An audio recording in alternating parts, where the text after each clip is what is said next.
Selamat sore jemaat yang dikasihi Tuhan Yesus Kristus. Selamat berjumpa kembali dalam persekutuan ibadah rumah tangga yang kita harus masih melakukannya di dalam rumah kita masing-masing.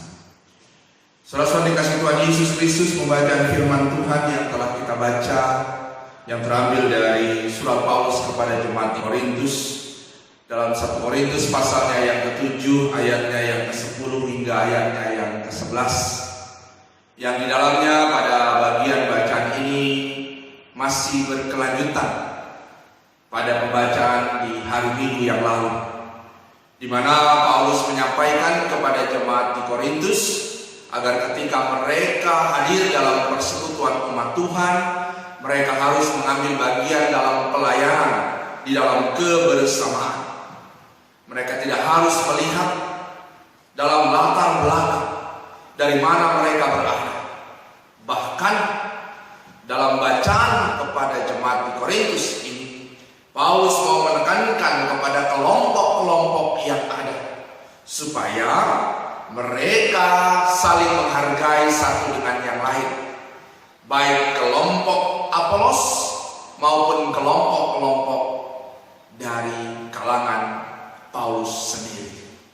Yang terpenting adalah bagaimana mereka harus hidup dalam persekutuan yang di dalamnya mereka harus tetap selalu menghadirkan dan mendatangkan damai sejahtera yang datang daripada Allah.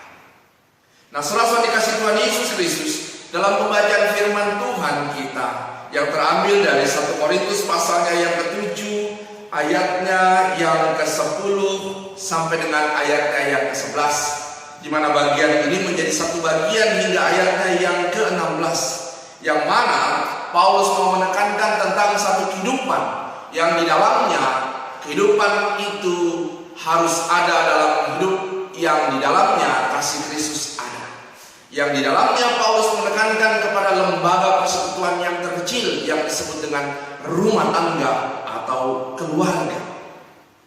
Jemaat yang dikasihi Tuhan Yesus Kristus, Paulus mengingatkan kepada jemaat di Korintus supaya mereka tidak terjebak pada status sosial yang ada dalam kehidupan bermasyarakat.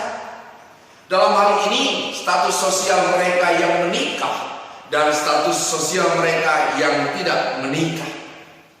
Buat Paulus, kedua-dua ini adalah baik, kedua-dua ini adalah benar jika dalam keberadaan kehidupan mereka melihat dan menjalaninya di dalam hidup bersama dengan Kristus. Bagi mereka yang menikah, maka mereka harus terus melakukan kebaikan dalam kehidupan bersama dengan orang-orang yang mereka kasih dan bersama dengan orang lain. Demikian juga untuk mereka yang tidak menikah, maka mereka tidak dibatasi untuk tidak dapat berbuat baik. Sebaliknya mereka harus terus berbuat baik dalam anugerah kasih Allah. Nah, jemaat yang dikasihi Tuhan, pada ayatnya yang ke-10 hingga ayatnya yang ke-11 ini ditujukan kepada mereka yang mempunyai status dalam kehidupan bermasyarakat sebagai orang-orang yang menikah. Ketika mereka menikah, mereka harus menjalani kehidupan yang sesungguhnya di dalam perkawinan, dalam pernikahan mereka, yaitu mereka harus menghadirkan damai sejahtera yang datang daripada Allah. Ini tandanya saudara-saudara dikasihi Tuhan Yesus Kristus, atas kita semua diingatkan supaya bagaimana kita terus tetap menjaga damai sejahtera yang datang daripada Allah dalam kehidupan rumah tangga yang Tuhan berikan bagi kita.